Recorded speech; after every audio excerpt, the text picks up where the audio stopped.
இப்போ ஒரு Chakra gold sponsor task நடந்துச்சு. அது அவங்க எல்லாருக்கும் தெரிஞ்சிருக்கும். ஸோ பிக் பாஸ் வந்து அந்த டாஸ்க்குக்காக இவங்க எல்லாருக்கும் ஒரு ரெட் கலர் டிஷர்ட் கொடுத்துருக்காங்க. அந்த டிஷர்ட் போட்டுட்டு தான் எல்லாருமே அந்த டாஸ்க் பண்ணாங்க. டாஸ்க் பண்ணி முடிச்சுட்டு அதில் வந்து ப்ரிப்பேர் பண்ண டீயை வந்து சூடு பண்ணி குடிக்கிறாங்க.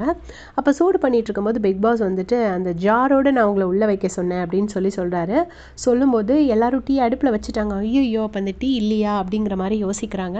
அப்போ பிக் பாஸ் சொல்கிறாரு, அடுப்பில் வச்சுட்டிங்களா அப்படின்னோடனே ஆமான்னொடனே ஓகே எல்லோரும் குடிச்சிக்கோங்க அப்படின்னு சொல்லி பிக் பாஸ் சொல்கிறாரு.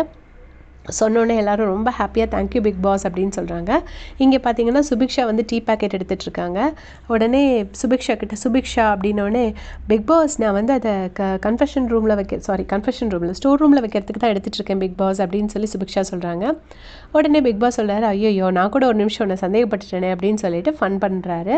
அதுக்கப்புறம் பார்த்தீங்கன்னா ரம்யா ஜூ வந்துட்டு சபரியை கூப்பிட்டுட்டு சபரி எனக்கு வேறு ஒரு டிஷர்ட் வேணும், எனக்கு இது ரொம்ப டைட்டாக இருக்குடா, எனக்கு வேறு ஒன்று வேணும்னு.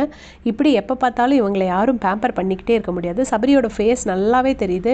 ஏன் இதுக்கு என்ன இப்போ என்ன, அப்போது நான் உனக்கு ஏற்கனவே ஒன்று கொடுத்தனே அது என்னாச்சு அப்படின்னு சொல்லி கேட்குறாங்க.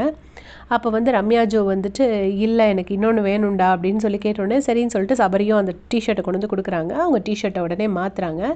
ஸோ எனக்கு தெரியல ரம்யா ஜோ ஏன் ட்ரெஸ் கொண்டு வரலையா, அப்படி இல்லைனாலும் இருக்கிற ட்ரெஸ்ஸை வாஷ் பண்ணி போட்டு அவங்க யூஸ் பண்ண வேண்டியதானே.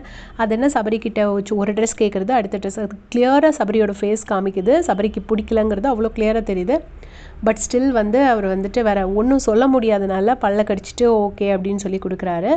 ஸோ இதை எப்படியாச்சும் அவர் கொஞ்சம் யோசிச்சுட்டு ஃபேஸ்க்கு நேராக சொல்ல ஆரம்பித்தா தான் சரியாக வரும். அதுக்கடுத்து கனியக்கா நீங்கள் கவனிச்சிங்களா, எனக்கு ரொம்பவே முடியல, என்னால் டீ கப்பை கூட தூக்கி அந்த டேபிள் மேலே வைக்க முடியல அப்படின்னு சொல்கிறாங்க.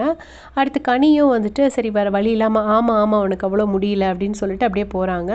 ஸோ எப்போ பார்த்தாலும் அவங்களுக்கு டைரியா ஆகிடுச்சுன்னு அந்த டைரியா பற்றியே தான் 24 ஹவர்ஸும் லைவில் பேசிகிட்டே இருக்காங்க. இது அவங்க கொஞ்சம் குறைக்கலாம். இல்லைன்னா இவ்வளோ தூரம் சிக்காக இருக்கிறாங்கன்னா அவங்கள பிக் பாஸ் வெளியே அனுப்பலாம். வேறு யாருக்காவது அந்த சான்ஸ் கிடைக்கும் அப்படின்னு நான் நினைக்கிறேன். உங்களுடைய கமெண்ட் சொல்லுங்கள்.